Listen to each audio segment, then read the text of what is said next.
So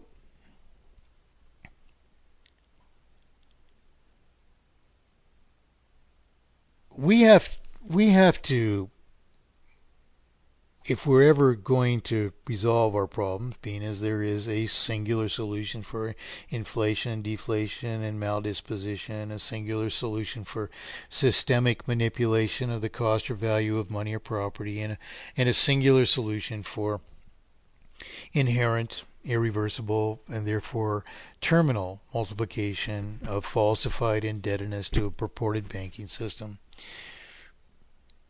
We have to recognize that singular solution. We have to argue it effectively.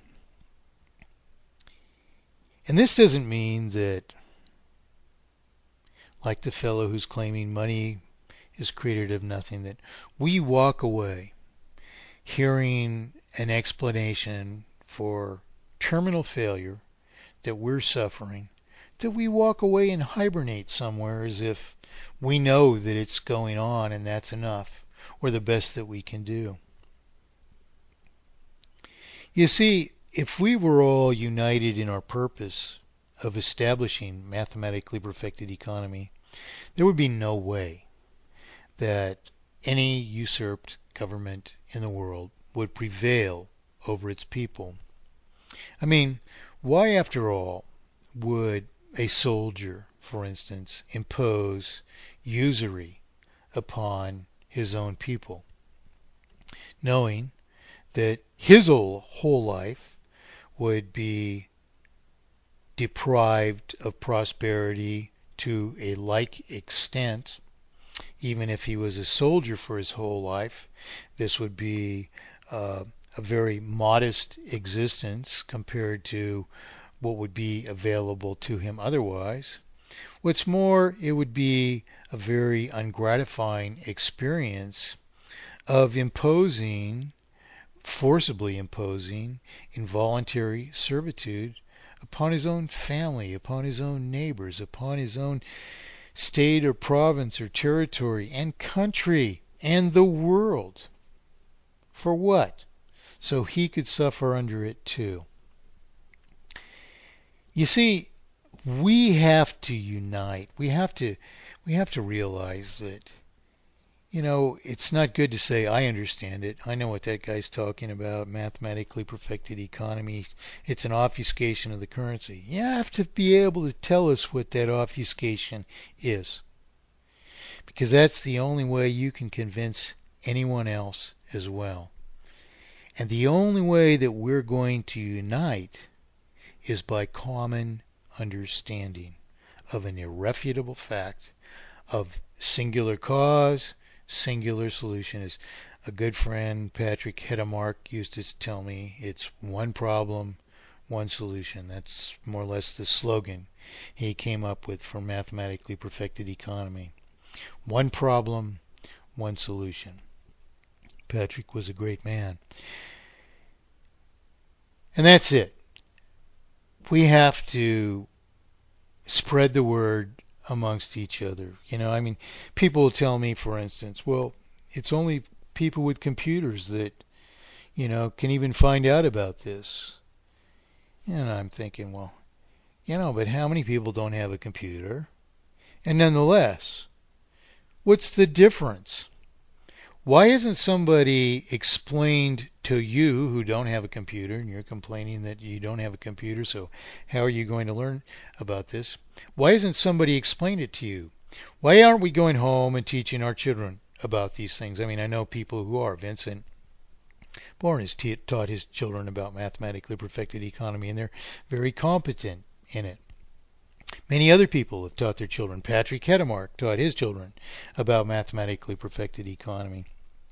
And the things that kids say are so, profound. They're more profound than adults because we have assimilated all these faults. People constantly tell me, well, we were raised that way. We were raised to believe what's wrong. And then some guy comes along and tells us, we're wrong. There's another way. There's, we're not borrowing money from banks. They're merely issuing evidence of our promissory obligations. And I'm thinking, just start adding it up. Everything you mention is just stacking up against the banks, and in every moment of your life, everything that you've experienced is evidence that what I've said is true. Do you get lawful consideration from a bank when you purportedly take out a loan to buy a $100,000 house, which you receive from the real creditor who accepts your promissory obligation for the property they give up? Do you get a $100,000 house from the bank? Did the bank give up a $100,000 house to obtain a $100,000 debt from you, which itself is a lie? It's not a $100,000 debt. We just call it whatever the principal was. That's supposedly the debt. Well, the debt is actually all the interest as well, because you're obligated to pay it out of a circulation which is comprised at most of only some remaining principal, and therein stem all your problems, all of our problems. So as we tarry, as we go on our daily life, and we are not communicating this issue to each other effectively, which means, sorry, Ron Paul has to go away. All these preposterous politicians who are, purportedly participating in debates for president of the United States, and Mitt Romney claimed that he wanted to help get the economy back on track again so the prices of our houses can continue to escalate. This is that is the one of the best examples of the most banal stupidity you can imagine. Because after all, do we celebrate the price of beer multiplying fourfold over because we've got, 4 cans in the refrigerator, or beans or anything else in our lives? Do we celebrate the multiplication of costliness of our own production to ourselves, to the undue profit of someone else? Do we celebrate that? And if we do, why? I'm not stupid about real estate law and the fact that you have to buy into the system in order to minimize your losses, because as prices escalate at faster rates than personal income rises, which is of course why we have not just one breadwinner in a family anymore, but at least 2, which is why full-grown children can't leave the nest anymore, and so on and so forth. The whole reason for this is the obfuscation of the currency, and we have to get it. And getting it doesn't mean turning around and saying money's created out of nothing and we're suffering from price inflation because there's too much circulation, because they're printing money out of nothing and just pouring it into circulation. Well, sorry. There isn't a thing you're thinking and there isn't a thing you're saying that even makes any sense. That's just nothing but unintelligible gibberish, because it's not how money is created. We're not suffering circulatory inflation. Yes, they're pouring money into circulation faster than ever before, buying federal debt to do so by merely publishing evidence of our promissory obligations to give up that money at some future time. But we're already oversaturated with tax burdens, so we can't even afford to service even a tiny iota of the further debt that we're accumulating, which tells you, excuse me, you're on a short leash down a dead end road that, and it just drops off a cliff. That's where we're headed. And we're already there. And every day that goes by, was another thing about this trip that we just did. I mean, I was just there last year, and I would say that at most, the severely handicapped business that you could detect was transpiring in the different areas that we visited was half what it was last year, at most. I'm making a very conservative statement. In many cases, we saw these are small towns, in Oregon, but on major highways where every business was closed down. And I mean, one that was closed down last year, God, it looked 5 years older than it did last year because of, total lack of keep. All the windows were busted out of it, I mean, we're talking a situation where there isn't even hope of recovery.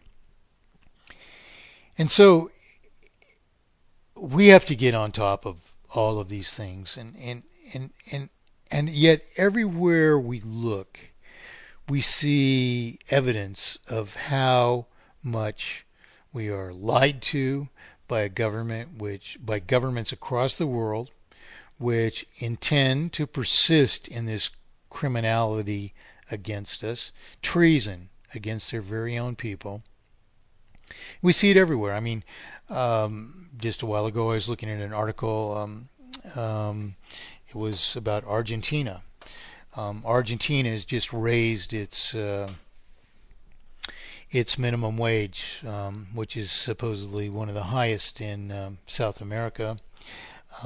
It's equates to something like $550 a month now, and the trade unions wanted a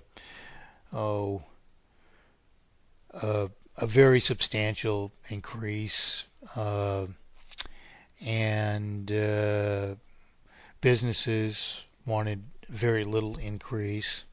But the trade unions, what they wanted was more or less in line with the price inflation that Argentina is suffering, which is, of course, is caused by interest, which, of course, is imposed upon them by the International Monetary Fund, which I was trying to save Argentina from this catastrophe in the later 1990s. And of course, they're still there. They have, the same article in the New York Times tells that they have one of the highest inflation rates, which is, see, it's a lie. It's not an inflation rate. It's not an increase in the circulation. It's increases in prices, which are caused by interest multiplying falsified indebtedness to a purported banking system, in this case the IMF, which is merely publishing evidence of our own promissory obligations to each other and subjecting them to interest.